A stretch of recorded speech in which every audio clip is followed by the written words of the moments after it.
Are you ready to become a leader and change maker by getting your PhD? Ready to stop stressing and actually take action so you create offer letters instead of rejections? Then this is the spot for you. I'm Dr. Natalie Morse, and I'm here to help you get into your dream PhD with full funding. Let's go. Welcome to the podcast. I'm Dr. Natalie Morse, and we have Jonathan Haroon with us, who is going to share all about his journey into clinical psych from a neuroscience background, everything in between, everything he learned on the way. I think it'll be really impactful for folks that are just starting their process and their journey into the PhD as well. So welcome, Jonathan. Thank you for having me. Really excited to be here. Yes. And very excited in general just to be able to have gotten to work with you through this whole process, and took a couple of application cycles, but here we are. We're finally in. All right. Well, thank you for that. And you obviously were such a wonderful person to work with and so positive. Maybe it would give us a little bit of a background on your journey. Where did you decide to do your PhD, and what made you decide to do that? What's your background and what does that look like? I'm actually originally from Michigan, so I got my bachelor's at Central Michigan University, little cousin of University of Michigan and MSU. Most people haven't heard of it if you're familiar with the Fire Up Chips. Somewhere right in the middle here. I'm from Detroit. Oh, I think I maybe knew that you were from Michigan, but I did not know. Hearing Fire Up Chips really just triggered something in my brain. There you go. That's cool. Amazing. Wow. Okay. So you know exactly where it is, in the Yes. middle of farmland in Michigan. Yeah, Yes. exactly. I didn't get the 4.0 GPA that I probably should have, or should have tried a little bit harder to get. I got my bachelor's in neuroscience, and when I left college, I didn't really know what direction I was going to head. My whole life, I've always wanted to be in the psychology field, potentially medicine, psychiatry field, but I wasn't really sure the direction I wanted to take, and I surely was positive that I wasn't going to be getting into a PhD program directly after school. That was when I started looking into some different jobs and different research opportunities. I basically spent my entire 20s just in a couple of different positions in psych research, neuroscience research, and it was through that journey that I started to specify a little bit more exactly what I wanted to do with my PhD. So I worked in a psych inpatient center, and after that I've been working in like a neuroscience clinical research organization, and really my whole goal was, okay, if I don't know exactly what I want to do, I think I need to spend some more time around people who do know what they want to do and are doing it. So eventually I came to the realization that what I really wanted to do was a combination of teaching, of research, and of clinical work. And I found out that not only is clinical psychology its own specialization, but within that there's something called clinical neuropsychology. So that was the moment for me that made me realize, oh, okay, it encompasses everything that I want to do. I like to do a lot of things at once. So I've gotten to meet a lot of mentors that get to do some research and teaching and clinical work. So that was really what kind of put me on the path. So that was about 2 years ago when I made that decision, and then started trying to apply and realized that was an entirely different beast, that there was a lot of hidden loopholes that weren't described, and that every school had its own agenda and their own criteria that they were looking for. And yeah, that was when I stumbled on Fearless Grad. And that's when after 3 application cycles, I just recently got my acceptance to Queens College. So I'll be going there for their clinical neuropsychology program in the fall. So very excited about that. Amazing. Congrats. How does it feel? Thank you. It feels incredible. Absolutely incredible to never have to do another, at least interview for grad school again. I'm sure that postdocs and such, there'll be more interviews along the way, but it was an eye-opening journey, and trying to learn all of the ins and outs. And there really isn't any, even so, for example, for medical school, there's a common application. You submit all of your applications in one portal and your letters of recommendation, and it's all collated. For grad school, every school has its own portal, its own place to submit its letters of recommendation, its own essays, and it really is a crazy process that there's really no other way to find out about before starting it. Yeah, the overall bird's eye view of my journey here so far. Did you apply to med school before or no? No, so funny enough, I actually applied to med school in between last cycle of grad school and this cycle of grad school, because I decided, you know what, I have an entire year to wait in between, and I just decided, you know what, for the rest of my life, I'd rather know that I checked that box off. Okay. And so I took the MCAT and I applied to some medical schools. And as I was submitting the applications, I was like, this isn't my path. But it helped me to check that off the list. Okay, good perspective on just the differences in those applications, which is good to know. Okay, tell me about, so how long were you working in psych research? Like years? What does that look like? Yeah, so I got out of college in 2017, and immediately after that, I actually started working as a sales rep for a medical device company. And I loved the medical side of it. I learned getting to work with doctors, getting in the operating room. The sales part wasn't exactly for me. That was what really reminded me. I'm like, I need to get back to psychology and research. That's really where my passion is. In about 2019, I started working at psychological inpatient center. And that was really just working with patients that came in for anxiety, depression, alcoholism, that kind of thing. And just getting to really work with patients and help them with their day-to-day activities. And then it was around that time, though, that I started to look more into the grad school process and realized they really value research experience as well. And that was even in something like clinical psych, that they emphasize research and rules of this process that you don't really, no one tells you. So it was around that time, 2020 or so, that I found a neuroscience research position. And that's where I've been working for the past 4 or so years, just getting publications and getting to present some posters on novel interventions into Alzheimer's and Parkinson's and some different neurological diseases. Awesome. So that's the crazy trajectory that I've taken. Okay. And it's really just been one corner to the next and realize there's another backflip you got to do. Okay, I have more questions. So, how did you find your neuroscience position in 2020? I think it might have been Craigslist. No. So here's the thing that I always tell people. Don't neglect Craigslist for jobs or for apartment searching. You got to be careful. You do have to sift through a lot of the weird ones. But because so many people neglect it, so many people just assume that there aren't anything. And a lot of job or apartment leasers will just put things all over the place.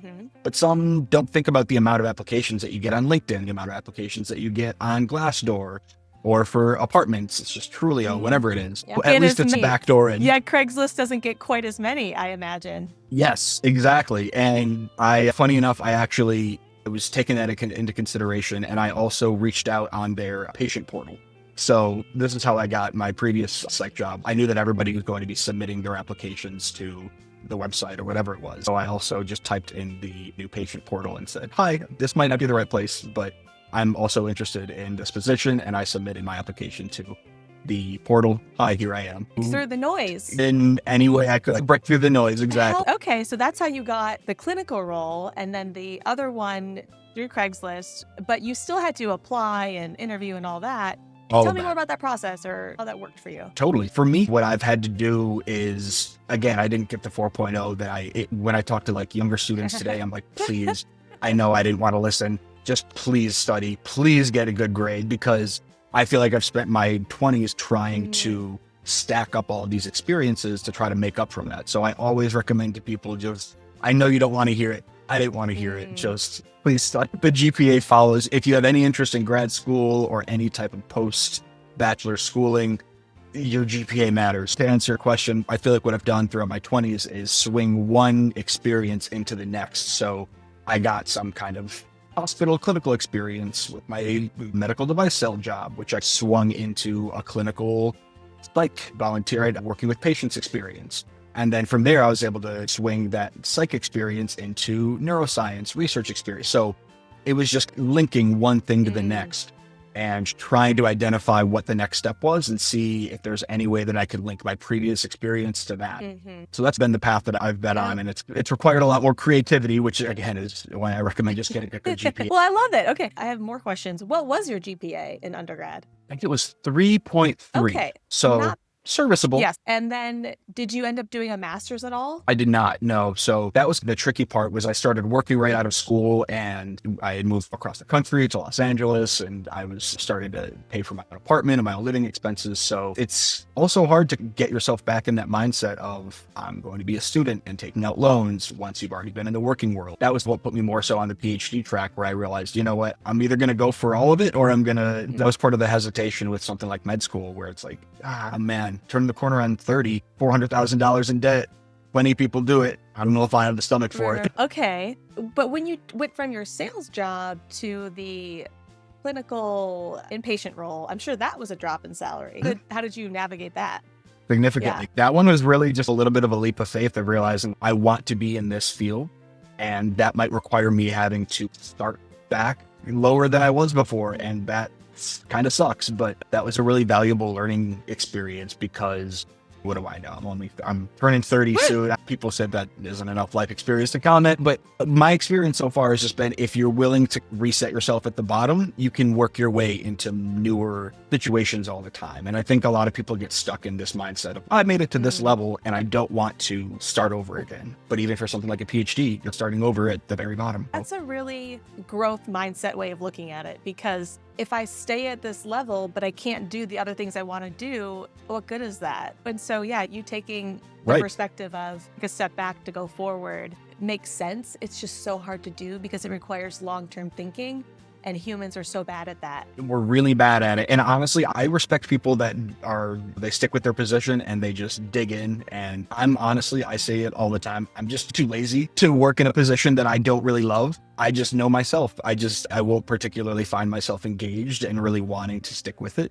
So that was when I realized I either got to do something that I love or I'm not going to be very efficient at whatever I'm doing. So that was when I realized I think I might just have to eat some dirt for a little bit to get to where I want to get.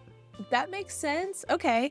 I was curious kind of on your perspective and your trajectory of how you got to where you were, because you were also within your career and you were starting a family. So how did you go from that point to realizing I want to start over and start with a grad school journey? Yeah, I just was looking for a job. I was in my role and I was like, not going to stay here forever. It was like a small company. And even if it was a Fortune 500 or whatever, I don't know that I'm wired that way either, just to like incrementally climb the ladder, so to speak. So I was looking at more research because, again, you get to drive a lot. And I think that's really attractive to me, to push things and have some ownership over things and create new ideas. Like just doing the same thing all the time, my jam.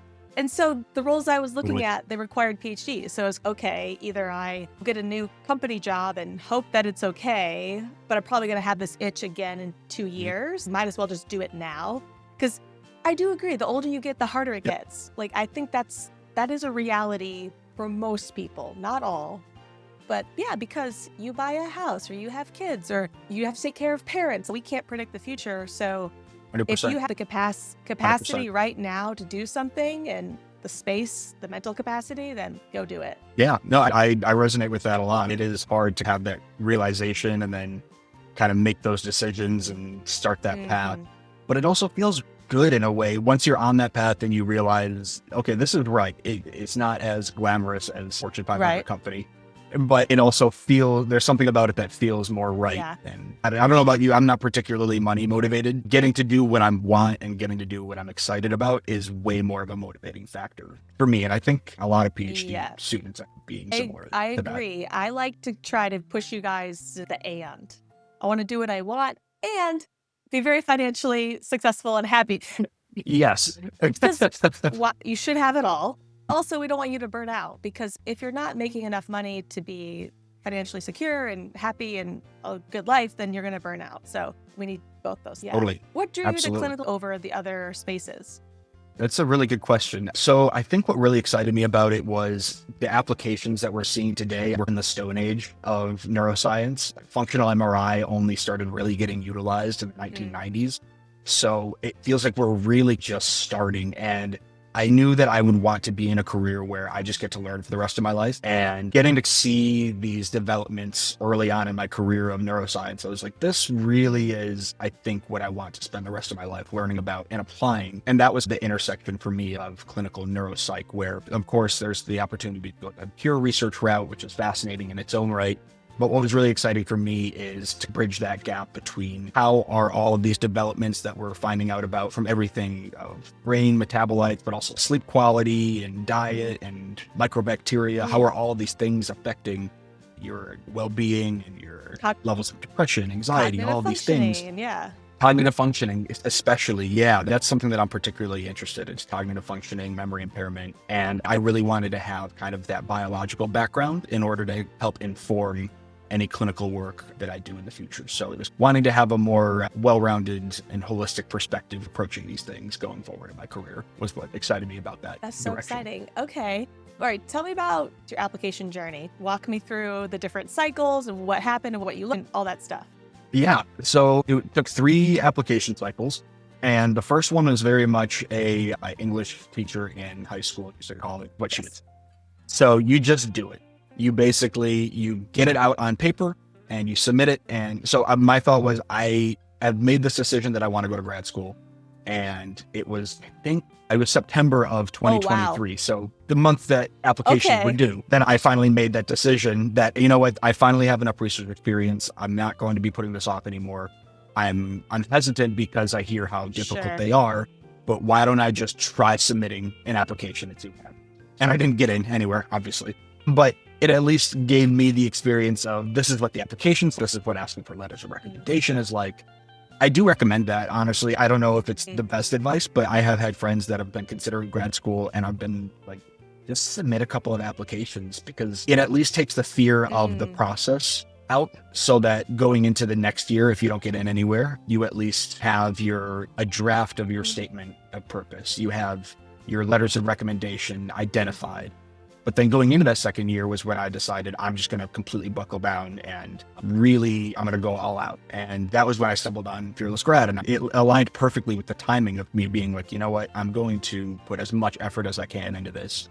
So that was when I was spending, I was working full time, but then I would come home and from 5 to 10, I was working on applications and essays. And I really was treating it like a second job just because I was very serious about trying to get in. And I got, I think, 6 interviews and I made it to the final round of 3 schools and didn't end up getting any offers last year. And that was very tough. It was very tough. That would a good race. But it was, to get 6 interviews, that's not nothing. It was exhausting doing the interviews itself, and it was exciting and it felt promising, and funding fell through, or some schools, this is when I try to describe this to people, they really don't believe how crazy this process is.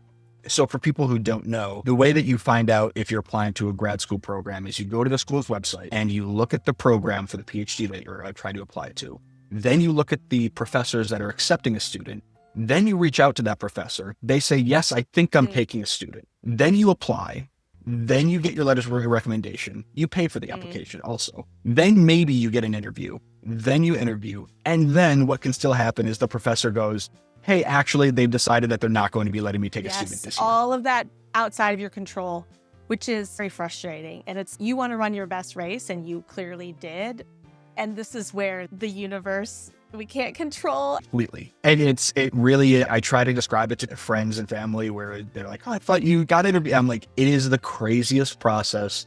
I would recommend it to anybody who wants to pursue their goal. They really want to do it, but no one tells you any of this. And I was really grateful to have this program where I was able to talk to you. I was able to talk to other students who were also getting rejections and going through the process. Because it's a lonely path. Again, to bring it back to the medical school thing, everybody's doing the same application. There are tons of websites and forums and Reddit threads talking about every seat. Yeah, exactly. Where it's a very common experience, whereas something like this, it's very segmented by field and by program. So yeah, it's a really crazy, lonely experience sometimes. So it was really nice to have a program where other people were talking about their experience, and to get to at least reach out, and you host your regular weekly meetings. And it was nice to just be like, hey, I haven't heard from this professor in 2 months and I interviewed in January. Did I reach out? To be able to ask those questions, I really appreciate it. I think it was really good. valuable. Thank you. Good. Yeah, because like you said, long, windy process. And I think a lot of people fall off, again, because humans are so bad at that long-term thinking and planning, that planning fallacy of, oh yeah, it'll only take me 8 hours. And then we get there and it took us 18 and it's not done the way we want. And so it's easy to say, okay, I won't submit the cycle because it's not done. And that turns into 2 years and 3 years. And yeah. Okay, so well, tell me about this last cycle. Totally. Where did we apply? What happened? Yeah, so I spent the year basically going, you know what? I tried to identify, I reached out to some of the different professors that I had gotten to final rounds with. And I was like, hey, is there anything that you can identify that I could improve? And so I really spent the year tripling down, and I decided, all right, I'm going to take another job. So I started working at a university. I started volunteering, mentoring, to try to get some more volunteer hours in my application, because I decided I'm going to get in. I'm doing this somehow. Did they say getting another university role, or what was the feedback? Yeah, that was another unwritten rule, is a lot of my experience came from kind of private research organizations, from like the private sector. And even though I had publications and poster presentation, I didn't have a university of blank at the top of my CV. So that's when I just started applying to additional jobs and trying to find more experience and more. I was really trying to dot all of the I's, and that was what I spent the year basically doing, was anything that the professors identified that I was potentially lacking in my application from the year before, I tried to fill in. So then when the year came around, where did you get the university role? UCLA is where I ended up working. It's the nearest university to me, and I was excited about some of the research that they were doing, so it ended up being a perfect fit. And things work out for Did you a leave reason. your old role, or did you keep this? Were they part-time, or how did that work? Yeah, so I took on a part-time job on top of my other full-time job because I just decided that I was doing this no matter what. It was non-negotiable. I just realized I'm in this enough. It was a bit of a sunk cost to an extent where it's like, I'm 2 years into the process. I'm getting in one way or the other. What were the like? Was it on the weekend, or how did that work? Weekend? Luckily, I was able to work some more remote work into both of the opportunities. So I was able to start doing some work in the evenings when I was available, or a weekend work. I was very fortunate. Because I think physically be on campus, like, how can I make this work? So could you share more about people? Totally. Yeah. Totally. One of the things that I was fortunate to be able to leverage is some of my more like technical skills. So things like coding and programming, specifically when it came to neuroimaging software in my field, that's a valuable part of the research process. And luckily, a lot of that can be done remotely. So that was something that I was able to utilize and be able to apply to multiple efforts at one time. And that was it just took some puzzle solving and figuring out how I could work that into my schedule. But it was definitely really helpful. Did you reach out to UCLA, or did they have a posting, or what did that look like? Yeah, I was just applying to their whole job board, basically. Yeah, a lot of universities just have their job boards, and you just apply to as many of them as you can, reaching out to professors, again, trying to separate yourself from the noise. So every job that I would apply to, I would also reach out to the professor posting the job, try to set up a Zoom call with them. And same thing with the grad school applications, of course, too, is just trying to introduce myself. And I'm not great at selling myself either. It's not something that particularly I love doing. The grad school process is one of those things where you really have to, here's why I'm person. And that can be a tricky thing for especially more studious type people. Authenticity shines through, because the people who really care, really interested, that shines through over everything. And you have that, so that probably helped a lot. Okay, so you got all this experience, and now we're in our third application cycle. How many schools did you apply to? How many people did you reach out to? How did that go? Yep, I think I applied to 15 schools, which honestly, some people I know apply to 30 or more, which to me is, because again, every application, $100 to $150, every application is asking your letters of recommendation writers to submit to each and every one of these portals. There's no common application. So it really is, it's a lot to ask of these mentors that you respect their time a lot too. It's a tricky. One thing that I did find that was pretty helpful this cycle was Interfolio. I'm not sure if you have any experience with that. For the LOR update load. Yeah, so it's a paid service. I think it was something like $60 for 50 letter submissions. But what they do is once you go through that process, your letter writers can just submit one letter to this portal, and then you can basically go through the Interfolio software. It'll give you a different email address for each school and each letter that you submit. So you still have to do the work, but at least you're doing it yourself. You're not asking these people whose time you respect so much, hey, can you please do this by this date? I like that. That's an extra stress. Do all the schools allow Interfolio, or some of them yes, some of them no? Some of them took a little bit of finessing because some of them have their own portals. So some of them have questions that they ask their writers, and some schools. So I had to basically reach out to some of the technical departments of some of the schools I applied to and say, hey, I'm okay with waiving those questions if you're okay with just accepting these letters, which may have affected my prospects at some of the schools. I'm not sure, but they did allow me to end up submitting all those applications. To me, it was worth it. It's a stressful enough process to not also be asking my letter writers for a third year in a row, hey, please submit this by this date. Did you do this? That's a good point. Okay, it's a lot. I think that's a great call out for people to, because that is always a stress. People are like, so-and-so didn't submit it, and there's nothing you can do. We can't anybody to do anything. Okay. No, and it's hard because they're also, of course you're asking the people who you respect the most and whose time you respect the most. So it's really a storm of, hey, please, could you please do this? Thank you. I'm so sorry for bothering you. Hello. But I do recommend the Interfolio path. And even if you do, for people who do want to do the Interfolio route, but if schools do have their own portals that they want their letter writers to submit specific essay answers to, you do a combination of both. That's an option.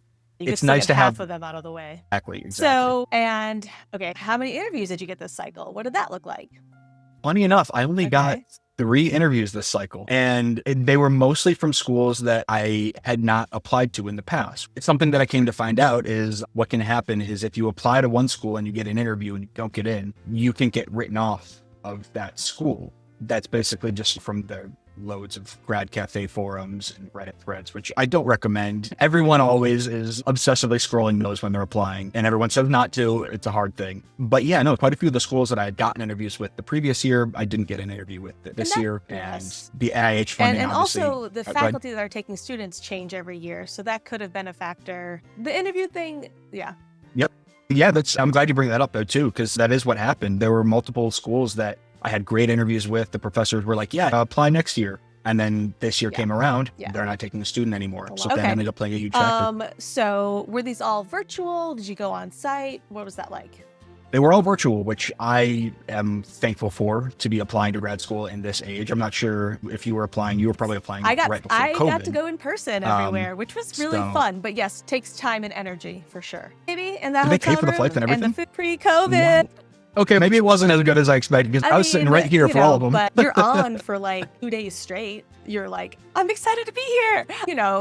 That would be exhausting. At least it was nice to be able to dip off to the kitchen and grab a snack in between everything. Okay, so tell me about where you accepted your offer and how did that go? Yeah, I'm very thankful that it all worked out in this way. The school that I interviewed with, Queens College, New York, everybody was so friendly and excited about what they did. People were excited about my background and the potential projects that I could be a part of.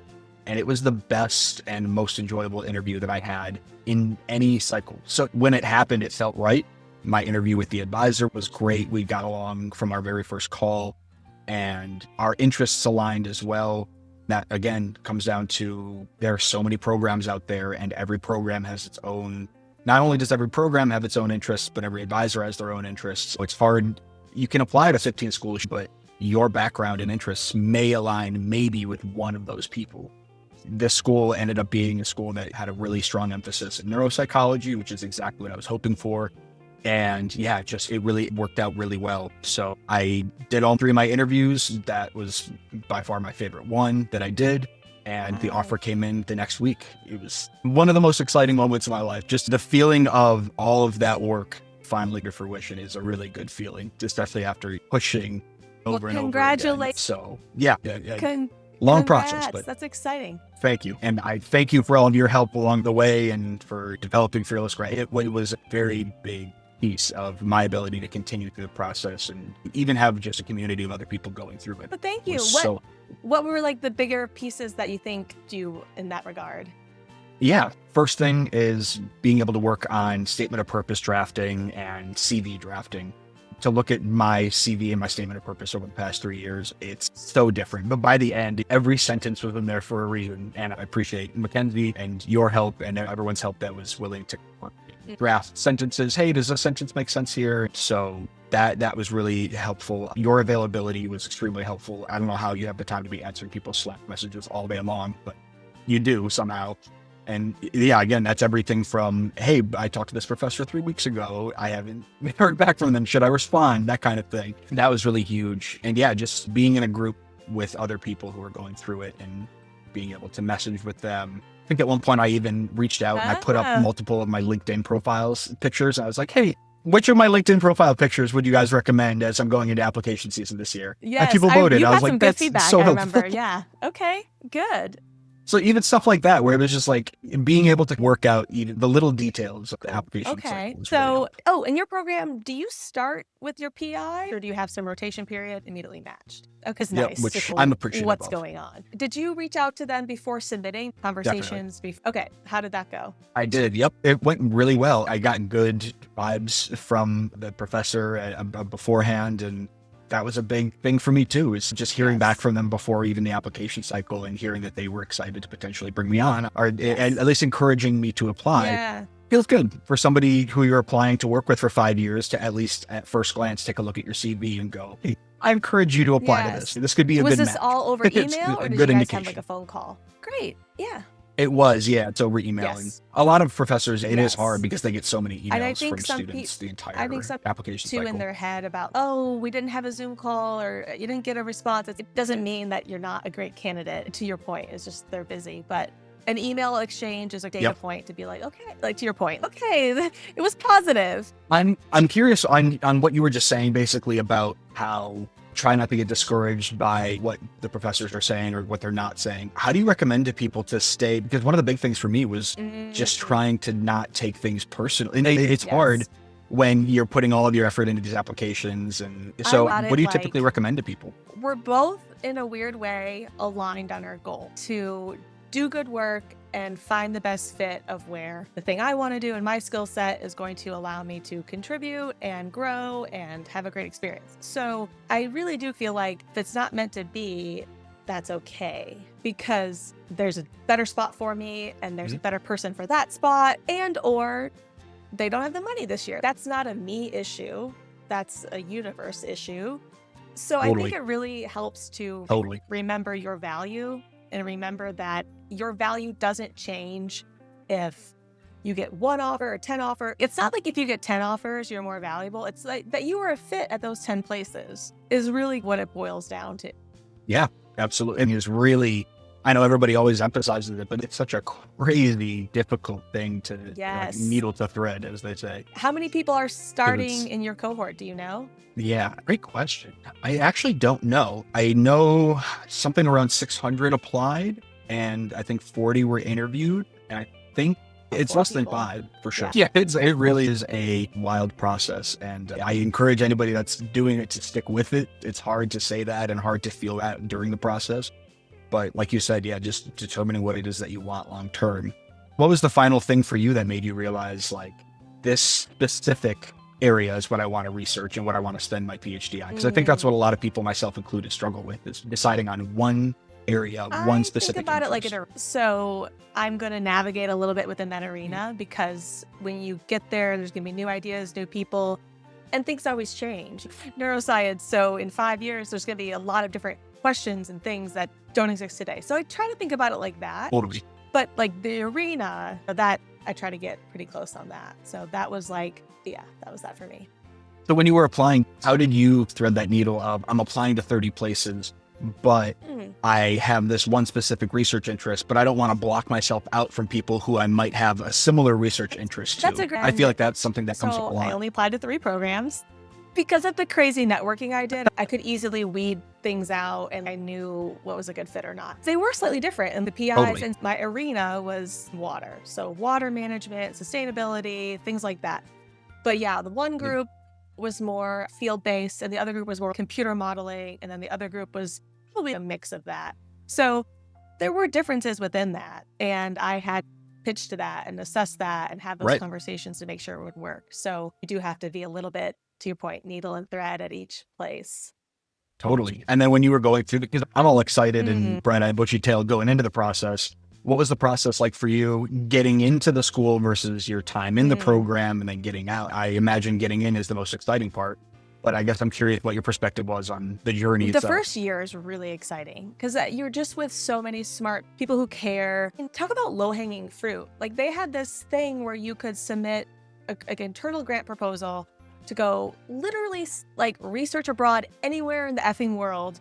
If you reached out to a PI there and like they said, yeah, let's do it. Nobody was taking advantage of it.